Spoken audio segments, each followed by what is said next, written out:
আসসালামু আলাইকুম ওয়া রাহমাতুল্লাহি ওয়া বারাকাতুহু। সুপ্রিয় দর্শক, আজকে এই ভিডিওতে জানবো হযরত ইব্রাহিম আলাইহিস সালামের দাওয়াত মূর্তি পূজারী কওমের প্রতি। সকল নবীর ন্যায় ইব্রাহিম আলাইহিস সালাম স্বীয় কওমকে প্রথমে তাওহীদের দাওয়াত দেন। যেমন আল্লাহ বলেন সূরা আনকাবুত সূরা নম্বর 29 আয়াত নম্বর 16-17 মধ্যে, স্মরণ করো ইব্রাহিমকে যখন তিনি তার সম্প্রদায়কে বললেন, তোমরা আল্লাহর ইবাদত করো এবং তাকে ভয় করো, এটাই তোমাদের জন্য উত্তম যদি তোমরা বুঝো। তোমরা তো আল্লাহর পরিবর্তে কেবল প্রতিমারই পূজা করছো এবং মিথ্যা উদ্ভাবন করছো। তোমরা আল্লাহর পরিবর্তে যাদের ইবাদত করছো তারা তোমাদের রিজিকের মালিক নয়, কাজেই আল্লাহর নিকটে রিজিক তালাশ করো, তার ইবাদত করো এবং তার প্রতি কৃতজ্ঞতা প্রকাশ করো, তারই নিকটে তোমরা প্রত্যাবর্তিত হবে। ইব্রাহিম আলাইহিস সালাম দাওয়াতের মধ্যে কেবল আল্লাহর স্বীকৃতি কামনা করেননি, বরং স্বীকৃতির ফলাফল সামরাতুল ইকরার আশা করেছিলেন, অর্থাৎ তারা যেন আল্লাহর আদেশ নিষেধকে মান্য করে এবং কোনো অবস্থায় তা লঙ্ঘন না করে, কেননা স্বীকৃতির বিপরীত কাজ করা তা লঙ্ঘন করার শামিল। হযরত ইব্রাহিম আলাইহিস সালাম পিতার প্রতি দাওয়াত। আল্লাহ বলেন সূরা মারইয়ম আয়াত নম্বর 41 থেকে 45 পর্যন্ত, তুমি এই কিতাবে ইব্রাহিমের কথা বর্ণনা করো, নিশ্চয় তিনি ছিলেন সত্যবাদী ও নবী। যখন তিনি তার পিতাকে বললেন, হে আমার পিতা, তুমি তার পূজা কেন করো যে শুনে না, দেখে না এবং তোমার কোনো উপকারে আসে না? হে আমার পিতা, আমার কাছে এমন জ্ঞান এসেছে যা তোমার কাছে আসেনি, অতএব তুমি আমার অনুসরণ করো, আমি তোমাকে সরল পথ দেখাবো। হে আমার পিতা, শয়তানের পূজা করো না, নিশ্চয় শয়তান দয়াময়ের অবাধ্য। হে আমার পিতা, আমি আশঙ্কা করছি যে দয়াময়ের একটি আযাব তোমাকে স্পর্শ করবে, অতঃপর তুমি শয়তানের বন্ধু হয়ে যাবে। অন্যত্রে আল্লাহ বলেন সূরা আনআম আয়াত নম্বর 74, স্মরণ করো যখন ইব্রাহিম তার পিতা আজরকে বললেন, তুমি কি প্রতিমা সমূহকে উপাস্য মনে করো? আমি দেখতে পাচ্ছি যে তুমি ও তোমার সম্প্রদায় স্পষ্ট বিভ্রান্তির মধ্যে রয়েছ। কিন্তু ইব্রাহিমের এই প্রাণ ভরা আবেদন পিতা আজরের হৃদয় স্পর্শ করল না। রাষ্ট্রের প্রধান পুরোহিত এবং সম্রাটের মন্ত্রী ও প্রিয় পত্র হওয়াই সম্ভবত বিষয়টি তার প্রেস্টিজ ইস্যু হয়। যেমন আল্লাহ বলেন, যখন তাকে বলা হয় আল্লাহকে ভয় করো, তখন তার সম্মান তাকে পাপে স্ফীত করে, অতএব তার জন্য জাহান্নামই যথেষ্ট, আর নিঃসন্দেহে তা হলো নিকৃষ্টতম ঠিকানা। সূরা বাকারা সূরা নম্বর 2 আয়াত নম্বর 206। বস্তুত অহংকারীদের চরিত্র সর্বত্র ও সর্বযুগে প্রায় একই হয়ে থাকে। হযরত ইব্রাহিম আলাইহিস সালামের পিতার জবাব কি ছিল? পুত্রের আকুতিপূর্ণ দাওয়াতের উত্তরে পিতা বলল সূরা মারইয়ম আয়াত নম্বর 46 এর মধ্যে, হে ইব্রাহিম, তুমি কি আমার উপাস্যদের থেকে মুখ ফিরিয়ে নিচ্ছ? যদি তুমি বিরত না হও তবে আমি অবশ্যই পাথর মেরে তোমার মাথা চূর্ণ করে দেব। তুমি আমার সম্মুখ হতে চিরতরের জন্য দূর হয়ে যাও। ইব্রাহিমের জবাব।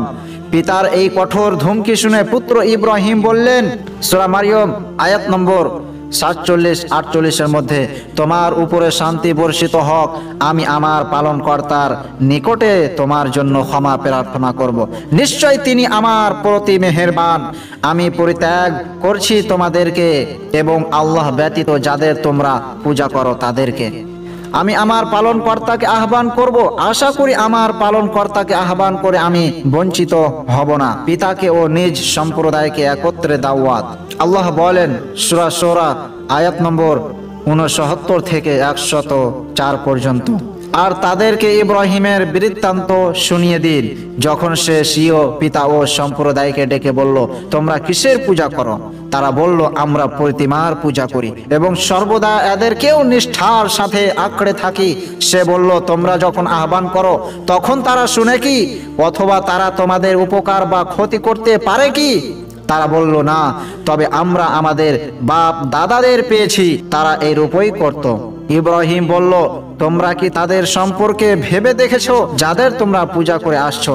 তোমরা এবং তোমাদের পূর্ববর্তী পিতৃপুরুষেরা তারা সবাই আমার শত্রু, বিশ্ব পালনকর্তা ব্যতীত, যিনি আমাকে সৃষ্টি করেছেন অতঃপর আমাকে পথ প্রদর্শন করেছেন, যিনি আমাকে আহার, দেশ ও পানি দান করেন। যখন আমি পীড়িত হই তখন তিনি আমাকে আরোগ্য দান করেন, যিনি আমার মৃত্যু ঘটাবেন অতঃপর পুনর্জীবন দান করবেন। আশা করি শেষ বিচারের দিন তিনি আমার ত্রুটি বিচ্যুতি ক্ষমা করে দিবেন। হে আমার পালনকর্তা, আমাকে প্রজ্ঞা দান করো এবং আমাকে সৎকর্মশীলদের অন্তর্ভুক্ত করো এবং আমাকে পরবর্তীদের মধ্যে সত্যভাষী করো। তুমি আমাকে নিয়ামতপূর্ণ জান্নাতের উত্তরাধিকারীদের অন্তর্ভুক্ত করো। হে প্রভু, তুমি আমার পিতাকে ক্ষমা করো, তিনি তো পথভ্রষ্টদের অন্তর্ভুক্ত।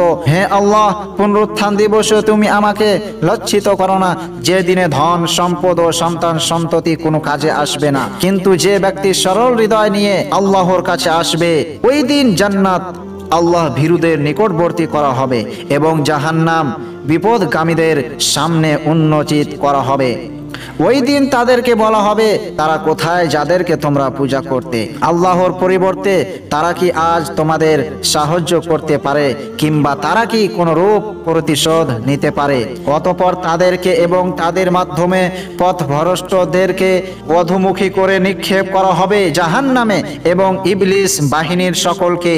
তারা সেখানে ঝগড়ায় লিপ্ত হয়ে বলবে, আল্লাহর কসম, আল্লাহর কসম, আমরা প্রকাশ্য ভ্রান্তিতে ছিলাম যখন আমরা তোমাদেরকে অর্থাৎ কথিত উপাস্যদেরকে বিশ্বপালকের সমতুল্য গণ্য করতাম। আসলে আমাদেরকে পাপাচারীরাই পথভ্রষ্ট করেছিল। ফলে আজ আমাদের কোনো সুপারিশকারী নেই এবং কোনো সহৃদয় বন্ধুও নেই। হায়, যদি কোনো রূপে আমরা পৃথিবীতে ফিরে যাবার সুযোগ পেতাম, তাহলে আমরা ঈমানদারগণের অন্তর্ভুক্ত হয়ে যেতাম। নিশ্চয় এ ঘটনার মধ্যে নিদর্শন রয়েছে, বস্তুত তাদের অধিকাংশই বিশ্বাসী ছিল না। নিশ্চয় আমরা পালনকর্তা পরাক্রান্ত ও দয়ালু। স্বীয় পিতা ও সম্প্রদায়ের নিকটে ইব্রাহিমের দাওয়াত ও তাদের জবাবকে আল্লাহ অন্যত্রে বলেন, সূরা আম্বিয়া আয়াত নম্বর 52 থেকে 57 পর্যন্ত। ইব্রাহিম স্বীয় পিতা ও সম্প্রদায়কে বলল, এই মূর্তিগুলি কি যাদের তোমরা পূজারী হয়ে বসে আছো? তারা বলল, আমরা আমাদের বাপ দাদাদেরকে এরূপ পূজা করতে দেখেছি। সে বলল, তোমরা প্রকাশ্য গুমরাহিতে লিপ্ত আছো এবং তোমাদের বাপ দাদারাও। তারা বলল, তুমি কি আমাদের কাছে সত্য সহ এসেছো, না কেবল কৌতুক করছো? সে বলল, না, তিনি তোমাদের পালনকর্তা, যিনি নভমণ্ডল ও ভূমণ্ডলের পালনকর্তা, যিনি এগুলো সৃষ্টি করেছেন এবং আমি এ বিষয়ে তোমাদের উপর অন্যতম সাক্ষ্যদাতা। আল্লাহর কসম, যখন তোমরা ফিরে যাবে তখন আমি তোমাদের মূর্তিগুলোর ব্যাপারে একটা কিছু করে ফেলবো। পরিশেষে আল্লাহর কাছে দোয়া করি, হে রব্বুল আলামিন, আমাদের সকলকে মূর্তি পূজারী থেকে বাঁচিয়ে হেফাজতে করুন। আমিন। আমাদেরকে নেক আমল করার তৌফিক দান দিন। আমিন। আসসালামু আলাইকুম ওয়া রাহমাতুল্লাহি ওয়া বারাকাতুহু।